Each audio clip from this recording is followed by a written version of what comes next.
오늘 우리들에게 주시는 하나님의 말씀은 마태복음 5장 5절 말씀입니다. 온유한 자는 복이 있나니 그들이 땅을 기업으로 받을 것이미요. 아멘. 오늘 나눌 말씀은 팔복의 세 번째 복인 온유한 마음입니다. 온유함을 생각하면 무엇이 생각이 나시나요? 온유함? 부드러운 사람? 착한 사람? 무슨 부탁이든 다 들어줄 것 같은 사람? 용서해주는 사람? 분쟁이 없는 사람? 이렇게 생각이 나죠. 온유함을 AI에게 물어봤어요. 그랬더니 AI가 이렇게 대답해 줍니다.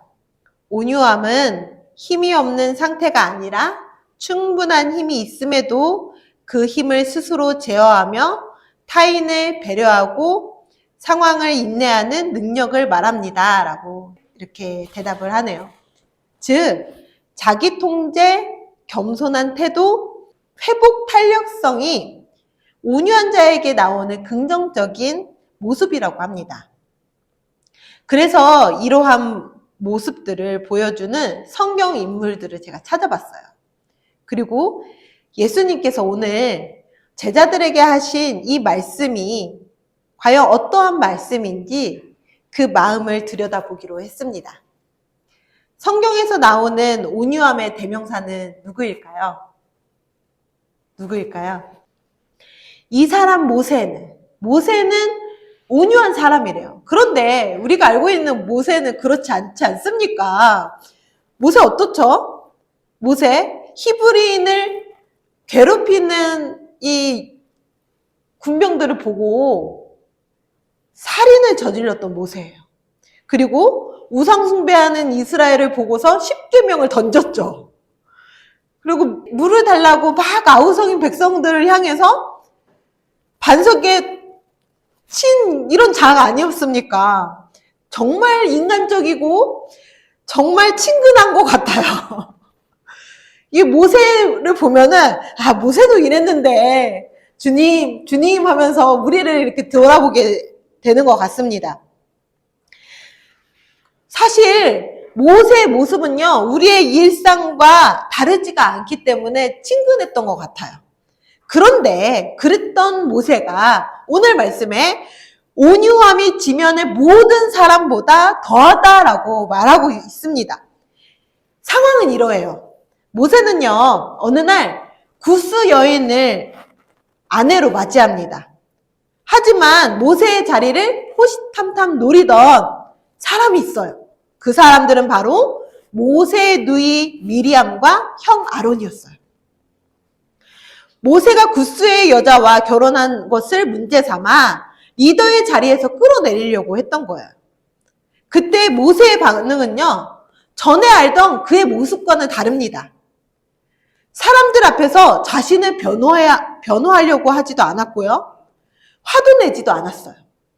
그리고 그는 묵묵히 참고 자신의 모든 것을 하나님께서 아신다는 것을 생각하면서 하나님께서 직접 자신을 변호해 주실 것을 기다렸습니다. 모세의 이러한 태도는 그의 인생을 하나님께서 빚어 가셨기 때문에 가능했던 거예요. 그는요, 40년 동안 이집트의 왕자로 살았어요. 자기 뜻대로 되지 않았던 것이 거의 없었을 거예요. 그리고 높은 지위를 가졌기 때문에 호화롭고 어렵지 않은 삶을 살 수 있었어요. 그런데 앞에서 이야기했듯이 모세는 애굽 사람이 한 히브리인을 괴롭히는 것을 보고 돌로 쳐서 살인을 저지르게 됩니다. 그러면서 모세는 광야 생활을 시작하게 돼요. 모세는 광야에서 양을 치는 이드로의 사위가 됩니다. 그리고 그 광야 생활을요, 40년 동안 하게 돼요. 자신의 이름이 아닌 장인 이드로의 사위로 밑바닥까지 내려오게 되는 거죠. 그렇게 80세가 된 모세를요, 하나님께서는 부르십니다. 80세의 노인 모세를 하나님께서 부르시고 사용하신 거예요. 하지만 모세는요, 여전히 자신이 드러날 때가 있었고요. 수많은 사건들을 통해서 점점점 하나님께 자신을 내어드리기 시작했습니다. 하나님의 주권 안에서 그분의 뜻대로 사는 것임을 깨달았습니다. 그렇게 모세는 분노할 수도 있는 상황 가운데에서 분노하지 않고 감정에 휘둘리지 않고 자신의 상황을 하나님께 내어드렸던 거예요. 하나님께서 하실 것을 기대하면서 평정심을 유지했다는 것입니다. 모든 것을 주님께 맡김으로 감정을 휘두르지 않는 자기 마음을 통제하는 온유. 모세가 가졌죠. 80세의 노인을 부르셔서 그의 온유함을요, 40년 동안 광야교회라고 하거든요. 이스라엘이 40년 동안 광야 생활을 하는 그곳을 광야교회라고 이야기합니다. 그 광야교회의 담임으로 하나님께서 사용하셨어요. 우리도요, 모세의 온유함을 배워서 주님 앞에 온유함으로 쓰임받길 소망합니다. 다윗은 겸손한 태도를 가진 사람이었어요. 이제는 다윗의 온유함을 이야기해 볼게요. 다윗은 사울 왕을 피해 다니면서 광야 생활을 했어요. 동일하게 광야 생활을 했네요. 그 기간에 정확하게 이야기할 수는 없지만 아마도 10년 정도의 광야 생활을 했다고 이야기를 합니다. 학자들은.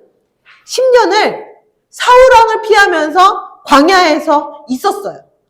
그 힘듦을 얼마나 힘들었을지 짐작할 수 없는 그 피로감과 고난이 있었을 거예요. 그런 힘든 상황에서 다윗은요, 한순간에 바꿀 수 있는 기회가 2번 생겨요. 첫 번째 기회는 사무엘상 24절 말씀을 보면요, 엔게디 동굴에 사울왕이 용변을 보러 들어갑니다. 그런데 그 엔게디 동굴은요, 다윗 일행이 숨어있는 곳이었어요. 사울을 죽이기에 아주 안성맞춤이었던 곳이죠.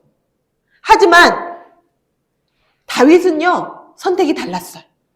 다윗은 사울을 왕을 죽이지 않고 그의 겉옷자락을 살짝 뱁니다. 다윗은요, 자신이 사울의 옷자락을 뱀으로 말미암아 마음에 찔림이 왔었대요. 그래서 모든 사람 앞에서 선포합니다. 여호와의 기름을 받은 자, 내 주를 치는 것은 여호와께서 금지하셨으니 그는 여호와의 기름을 부은 자이기 때문이다. 사울의 옷자락을 뺀 다윗은요, 어떤 모습이었냐면요, 저기 진영으로 가는 사울왕을 보고선 소리를 질러요. 내 주 왕이여! 소리를 지르면서 엎드려 절을 해요. 다윗은 한순간에 자신이 그 상황을 없앨 수 있는 상황임에도 불구하고 사울을요, 여전히 자신의 왕으로 모셨습니다. 그 이유는 단 하나, 하나님께서 세우셨기 때문이에요. 하나님께서 하실 것을 기대하고 하나님의 손에 내어드렸던 거예요. 2번째 기회는요, 사무엘상 26장을 보면 10광야에서 사울의 진영이 한복판에 있었던 일이에요. 다윗은 엔게디 동굴에서 사울왕을 죽이려고 했잖아요. 사울왕이 알았어요. 그런데 사울은요, 여전히 다윗을 잡으려고요, 10광야까지 쫓아갔던 거예요. 이때 다윗은 사울 왕의 진영 한복판에 들어가서요, 사울이 자고 있는 이 머리맡에 있는 창과 물병만 가지고 나옵니다. 이 뜻은 사울 왕을 죽일 수 있다라는 것을 보여준 거예요. 사울이 죽으면 이 모든 상황을 끝낼 수 있기 때문에 다윗의 부하들은 계속 간곡하게 이야기해요. 사울 왕을 죽입시다. 사울 왕을 죽입시다. 하지만 이 기회도 사울 왕을 죽이지 않고 다윗은 하나님을 신뢰함으로 자신의 상황보다요, 하나님의 질서가 우선시 됐어요. 우리의 삶은요, 하나님께서 이끌어서 가세요. 그렇기 때문에 다윗 왕은요, 하나님의 질서를 우선시하며 겸손한 태도를 보였던 것입니다. 우리는 나의 삶에서 내가 주인일 때가 많아요. 내가 결정하고 나의 뜻대로 사는 모습이 있습니다. 나의 뜻대로 사는 행동은요, 사실은 하나님 앞에서 겸손한 태도가 아닐 수가 있어요. 내가 할 수 있는 것, 내가 하는 상황, 이 상황을 빨리 끝내버릴 수 있는 여러 가지의 상황을요, 내가 주도권을 잡는 게 아니라 하나님께 주도권을 내어드리기 소망합니다.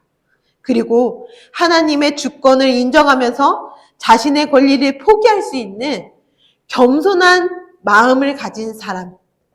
하나님께서는 이 겸손함을 기뻐하신다는 것입니다. 하나님 앞에 겸손한 마음. 이 마음이 다윗의 온유함이에요. 다윗은요, 온유한 자는 땅을 기업으로 받을 것이다 라는 오늘 말씀을 삶으로 증명했던 사람이에요. 그는 하나님 앞에서 겸손했고 모든 주권이 하나님께 있다라는 것을 인정하면서 칼로 빼앗지 않고 하나님께서 이끄시는 그 이끌림대로 따라가면서 나중에 왕위까지 오르게 됩니다. 묵묵히 기다렸어요. 천천히 길을 가더라도요, 절대로 급한 마음 먹지 않고 기다리는 우리가 되길 소망합니다. 우리가 지금 가족끼리 이렇게 모여서 예배를 드리고 있잖아요. 하나님께서 하나님의 때에 이끄실 줄 믿습니다. 결국 다윗은 이스라엘의 전무후무한 왕이 되고요. 그의 영적 번영은요, 지금까지도 모든 사람들에게 정면교사가 되어서 이 다윗처럼 살고자 하는 마음들을 지금도 우리는 나누고 있습니다. 마지막으로요, 회복 탄력성을 가진 온유한 마음을 나눠볼게요. 이 회복 탄력성을 가진 온유한 마음은요, 요셉은요, 형들에게 버림을 받고요, 애굽으로 팔려가서 하루아침에 노예 신세가 돼요. 이렇게 기가 막힌 상황이 생기면 우린 어떻죠? 타인을 원망하게 됩니다. 아유, 우리 형이 나를 이렇게 노예로 팔았네. 내가 가만히 있나 봐라. 내가 복수하지. 이렇게 마음을 먹기가 쉽습니다. 이것이 일반적인 사람의 생각이에요. 하지만 요셉은요, 이 힘들고 어려운 마음을요, 원망과 복수심 이런 마음을 품고 있지 않았어요. 하나님께서 요셉을 형통하게 하셨으므로 그가 있는 곳은 형통하였어요.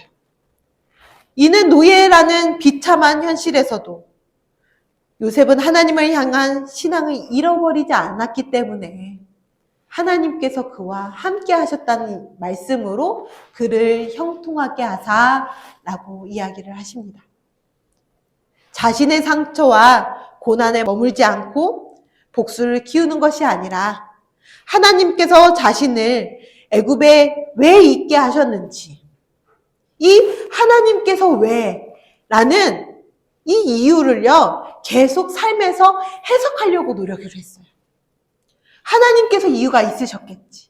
하나님께서 왜 하셨는지 하나님의 그때에 이끄실 거야. 지금은 알 수 없지만 하나님께서 하실 거야. 라고 이 유연한 마음을 가졌다는 거예요.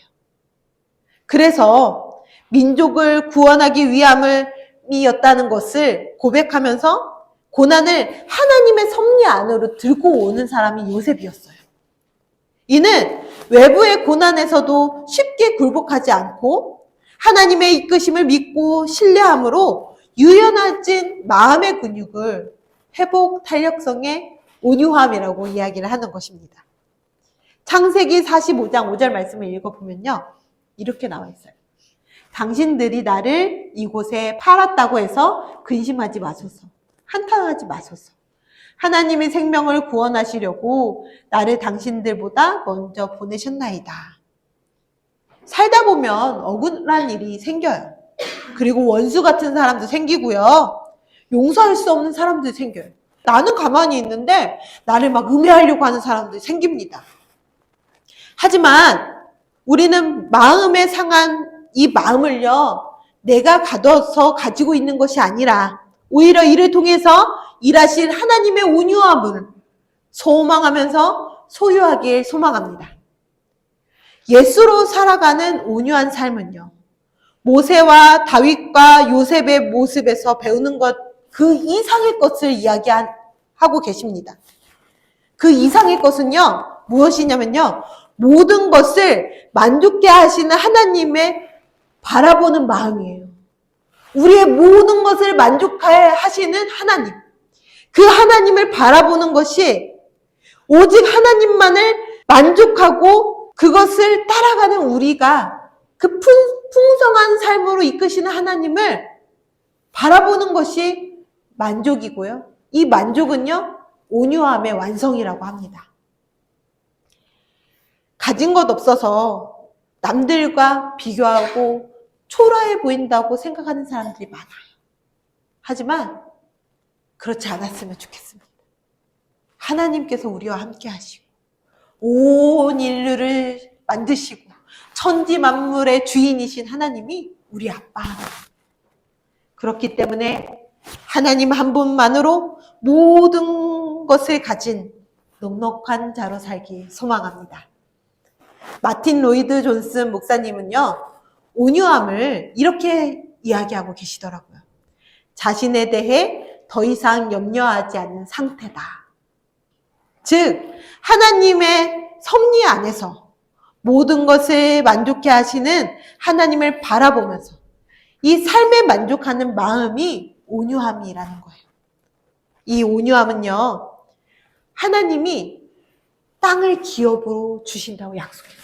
이 땅은 눈에 보이는 땅만이 아니에요. 이 땅은요, 세상 기준의 땅이 아니라 하나님의 땅, 하나님의 기준에 살아가니 인간적인 방법이 아닌 자기 영역을 지키려고 애쓰고 아둥바둥 하는 것이 아니라 모든 삶의 영역에서 풍성함을 누리도록 해주시는 그런 지경을 넓혀주시는 하나님이 땅이라는 거예요.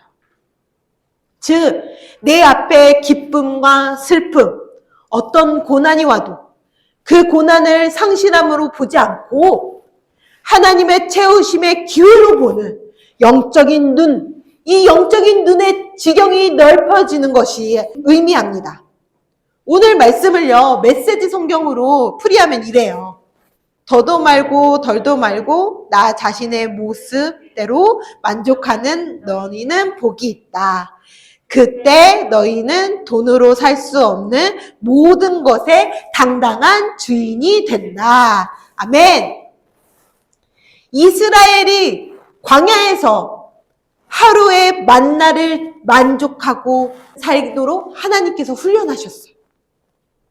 우리는요, 그 하루 만나에 족하도록 훈련됨을 기억합시다.